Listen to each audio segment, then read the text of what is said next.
بسم اللہ الرحمن الرحیم۔ شروع اللہ کے نام سے جو بڑا مہربان نہایت رحم والا ہے۔ یہ کیا ہوا؟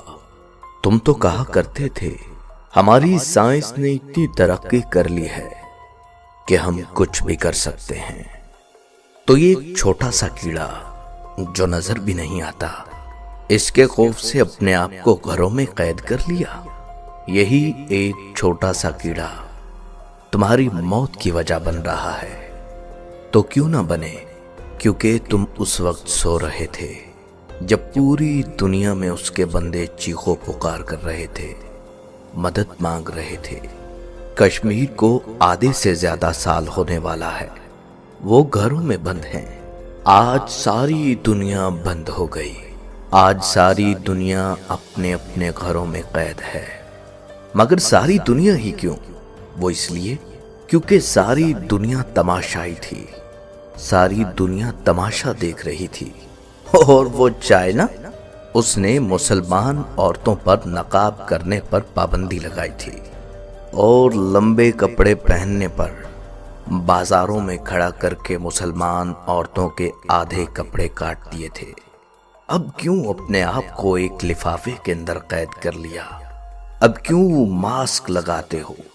اب کیوں ڈھانپتے ہو خود کو؟ کیا میرا اسلام خود کو ڈھانپنے کا حکم نہیں دیتا؟ وہ شامی بچہ یاد ہے، چھوٹا سا، جو شکوہ کر رہا تھا ہمیں چاروں جانب سے گھیر لیا ہے، ہمارے پاس پانی نہیں، خوراک نہیں، ساری دنیا کی فوجیں ان پر بمباری کر رہی تھیں۔ کیا کسی نے خبر لی؟ کیا کسی مولانا نے ان مسلمانوں کے لیے دعا کی رو رو کر؟ کیا کسی مولانا نے ان کے لیے ہاتھ اٹھائے؟ کیا وہ مسلمان نہیں تھے؟ اس بچے نے کہا میں اللہ سے شکایت کروں گا۔ جانتے ہو اس بچے نے اللہ سے شکایت کر دی۔ اس کے ماں باپ مر چکے تھے، اس کی ماں اس کے سامنے مر گئی۔ اس نے کہا میں شکایت لگاؤں گا۔ تو سن لو دنیا والو، وہ بچہ شکایت لگا چکا ہے، شکایت لگ گئی ہے، اب بھگتنا تو پڑے گا۔ ساری دنیا خاموش تماشائی تھی، تماشا دیکھ رہی تھی۔ اس وقت مسلمانوں کی تکلیف پر کوئی نہیں بولا۔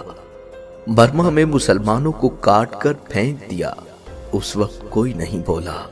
آدھے سے زیادہ سال ہو گیا، کشمیر پر کوئی نہیں بولا۔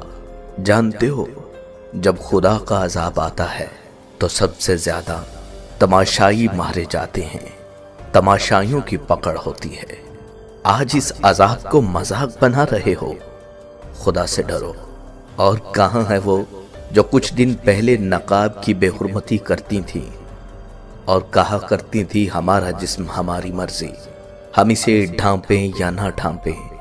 اب پھرو گھومو، تمہارا جسم تمہاری مرضی نہیں، کہ یہاں مرضی صرف اسی کی ہوتی ہے، تمہاری کوئی مرضی نہیں۔ یہ شرمندہ ہونے کا مقام ہے، اپنے گناہوں کی معافی مانگ لیجئے۔